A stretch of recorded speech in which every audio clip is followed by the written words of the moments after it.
اعوذ باللہ من الشیطان الرجیم، بسم اللہ الرحمن الرحیم۔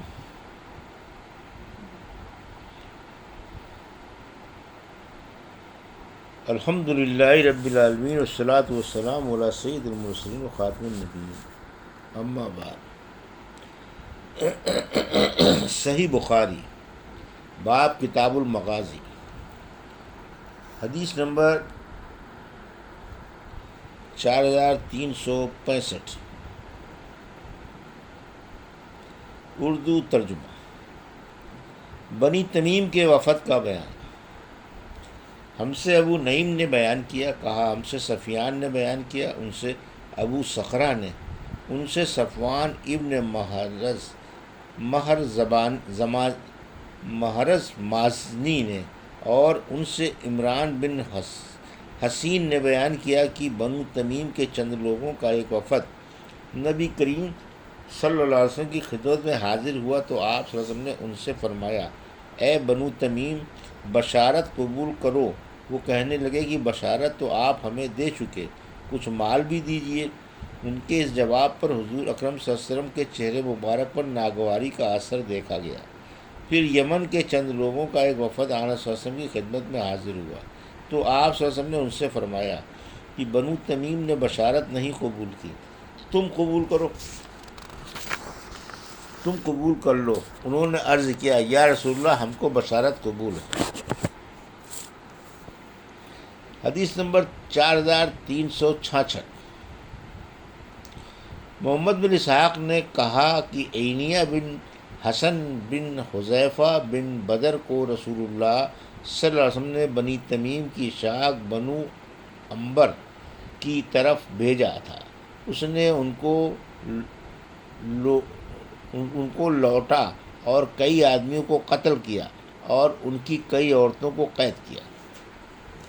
اس نے ان کو لوٹا اور کئی آدمیوں کو قتل کیا اور کئی عورتوں کو قید کیا۔ مجھ سے زہیر بن حرب نے بیان کیا، کہا ہم سے جریر بن عبد الحمید نے بیان کیا، ان سے عمارہ ابن قعقاع نے، ان سے ابو زرع نے، اور ان سے حضرت ابو ہریرہ رضی اللہ عنہ نے بیان کیا کہ میں اس وقت سے ہمیشہ بنو تمیم سے محبت رکھتا ہوں جب سے نبی کریم صلی اللہ علیہ وسلم کی زبانی ان کی 3 خوبیاں میں نے سنی ہیں۔ آن صلی اللہ علیہ وسلم نے ان کے متعلق فرمایا تھا کہ بنو تمیم دجال کے حق میں میری امت کے سب سے زیادہ سخت لوگ ثابت ہوں گے، اور بنو تمیم کی ایک قیدی خاتون عائشہ رضی اللہ عنہ کے پاس تھیں۔ آن صلی اللہ علیہ وسلم نے فرمایا کہ اسے آزاد کر دو، کیونکہ یہ اسماعیل علیہ السلام کی اولاد میں سے ہے، اور ان کے یہاں سے زکوٰۃ وصول ہو کر آئی تو آپ نے فرمایا یہ ایک قوم کی، یا یہ فرمایا یہ میری قوم کی زکوٰۃ ہے۔ حدیث نمبر 4367، اردو ترجمہ۔ مجھ سے ابراہیم بن موسیٰ نے بیان کیا، انہوں نے کہا ہم سے حشام بن یوسف نے بیان کیا، انہیں ابن جریج نے خبر دی، انہیں ابن ابی ملیکہ نے، اور انہیں عبداللہ بن زبیر رضی اللہ عنہ نے خبر دی کہ بنو تمیم کے چند سوار نبی کریم صلی اللہ علیہ وسلم کی خدمت میں حاضر ہوئے اور عرض کی کہ آپ ہمارا کوئی امیر منتخب کر دیجئے۔ ابو بکر تعالیٰ نے کہا کہ قعقاع بن معبد زرارہ رضی اللہ عنہ کو امیر منتخب کر دیجئے۔ عمر تعالیٰ نے عرض کیا کہ یا رسول اللہ، بلکہ آپ اقرہ بن حابس رضی اللہ عنہ کو ان کا امیر منتخب فرما دیجئے۔ اس پر ابو بکر رضی اللہ عنہ نے عمر تعالیٰ سے کہا کہ تمہارا مقصد صرف مجھ سے اختلاف کرنا ہے۔ عمر تعالیٰ نے کہا کہ نہیں، میری غرض مخالفت کی نہیں ہے۔ دونوں اتنا جھگڑے کی آواز بلند ہو گئی۔ اس پر سورہ حجرات کی آیت نازل ہوئی، یا ایھا الذین آمنوا لا تقدموا،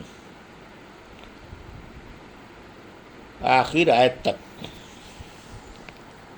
حدیث نمبر 4368، اردو ترجمہ۔ وفد عبد القیس کا بیان۔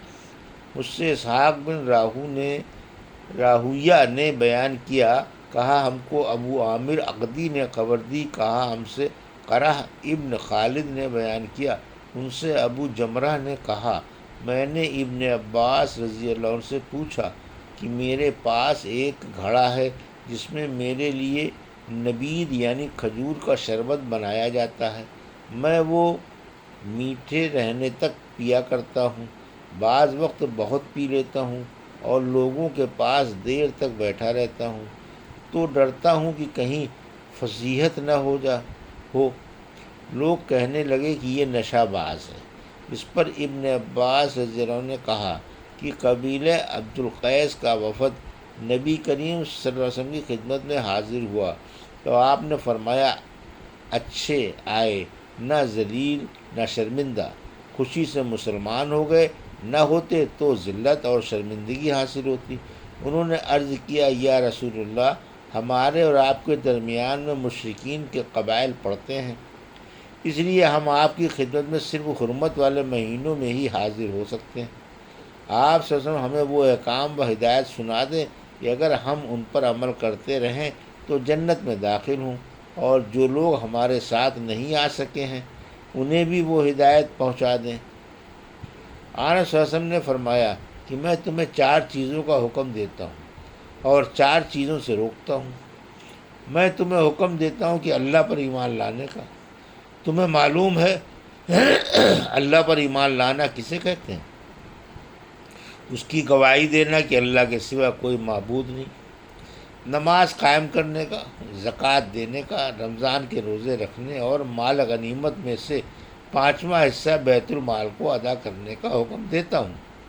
اور میں تمہیں 4 چیزوں سے روکتا ہوں، یعنی کدو کے تونبے میں اور کریدی ہوئی لکڑی کے برتن میں اور سبز لاکھی برتن میں اور روغنی برتن میں نبید بھگونے سے منع کرتا ہوں۔ حدیث نمبر 4369، اردو ترجمہ۔ ہم سے سلیمان بن حرب نے بیان کیا، کہا ہم سے حماد بن زید نے بیان کیا، ان سے ابو جمرہ نے بیان کیا، کہا کہ میں نے ابن عباس رضی اللہ عنہ سے سنا کہ وہ بیان کرتے تھے کہ جب قبیلہ عبد القیس کا وفد حضور اکرم صلی اللہ علیہ وسلم کی خدمت میں حاضر ہوا تو انہوں نے عرض کیا، یا رسول اللہ، ہم قبیلہ ربیہ کی ایک شاخ ہیں اور ہمارے اور آپ کے درمیان کفار مضر کے قبائل پڑتے ہیں، ہم حضور صلی اللہ علیہ وسلم کی خدمت میں صرف حرمت والے مہینوں میں ہی حاضر ہو سکتے ہیں، اس لیے آپ چند ایسی باتیں بتلا دیجئے کہ ہم بھی ان پر عمل کریں، اور جو لوگ ہمارے ساتھ نہیں آ سکے ہیں انہیں بھی ان کی دعوت دیں۔ آن صلی اللہ علیہ وسلم نے فرمایا کہ میں تمہیں 4 چیزوں کا حکم دیتا ہوں اور 4 چیزوں سے روکتا ہوں۔ میں تمہیں حکم دیتا ہوں اللہ پر ایمان لانے کا، یعنی اس کی گواہی دینا کہ اللہ کے سوا کوئی معبود نہیں۔ پھر آپ صلی اللہ علیہ وسلم نے اپنی انگلی سے ایک اشارہ کیا اور نماز قائم کرنے کا، زکوٰۃ دینے کا، اور یہ کہ مال غنیمت میں سے 5واں حصہ بیت المال کو ادا کرتے رہنا، اور میں تمہیں وبا، نفقیر، مزقت اور ہنتم کے برتنوں کے استعمال سے روکتا ہوں۔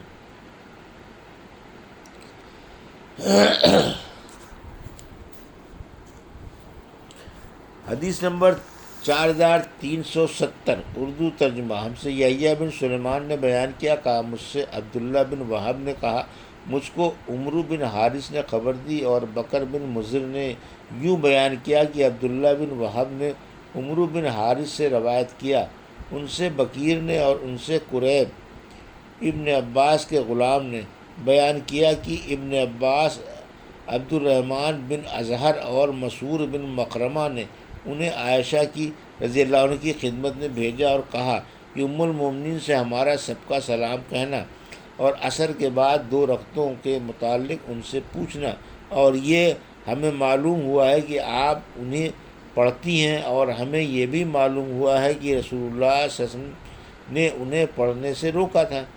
ابن عباس نے کہا کہ میں ان 2 رکعتوں کے پڑھنے پر عمر رضی اللہ عنہ کے ساتھ ان کے دور خلافت میں لوگوں کو مارا کرتا تھا۔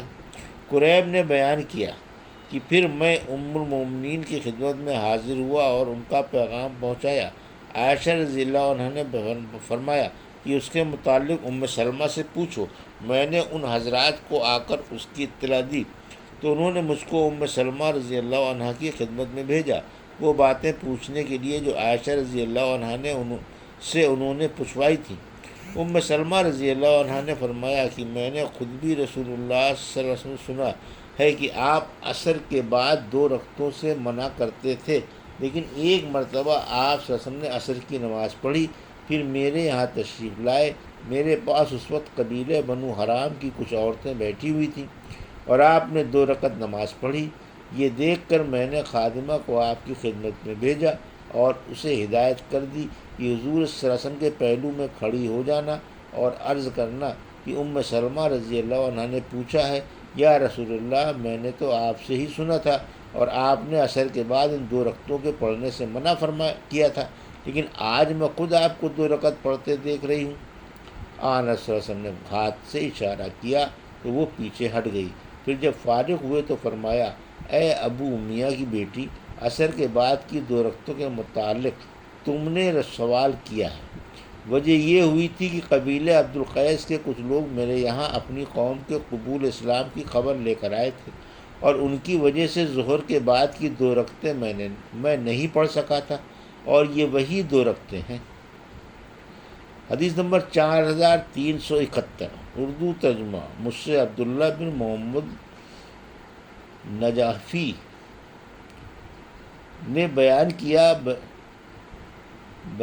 کیا کہا ہم سے ابو عامر عبد الملک نے بیان کیا، انہوں نے کہا ہم سے ابراہیم نے بیان کیا، یہ تہمان کے بیٹے ہیں۔